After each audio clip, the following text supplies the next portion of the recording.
Ce travail obligatoire, c'est le quotidien de ces femmes et de ces hommes depuis 3 mois. 8 heures par jour, ils nettoient les terrains communaux pour pouvoir bénéficier des aides sociales.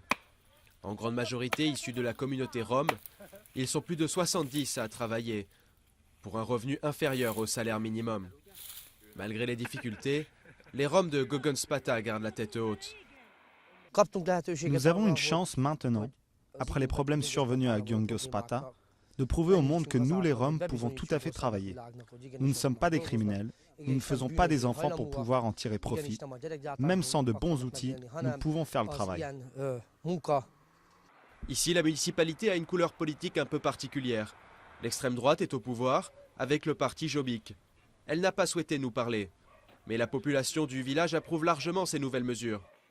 C'est une bonne chose pour eux parce qu'aujourd'hui ils ont du travail, ils gagnent de l'argent pour cela. Ils ne vont pas seulement à la mairie pour toucher l'aide sociale. Cette partie de la population a commencé à se mettre au travail depuis les 2 derniers mois. Cela signifie que les enfants vont voir et expérimenter quelque chose de différent et qu'à travers cet exemple, la situation va s'améliorer dans le futur. Avec un salaire de 150 € par mois, la vie est difficile et certains essaient de travailler ailleurs pour gagner un peu plus. Mais en cas d'absence, la mairie retire les aides sociales pour 3 ans. C'est ce qui est arrivé à plusieurs familles du village, une situation dénoncée par les militants des droits civiques.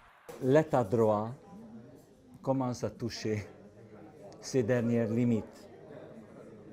Parce que ce qui nous fait peur, c'est que la loi ne veut plus défendre ses citoyens, ne regarde pas ces citoyens comme égaux. Le gouvernement conservateur du Premier ministre Viktor Orban a repris cette mesure populaire dans son programme. Le Parlement a voté au mois de juillet le travail obligatoire pour tous ceux qui touchent les minima sociaux. En 2012, 300 000 personnes devraient être concernées par cette loi.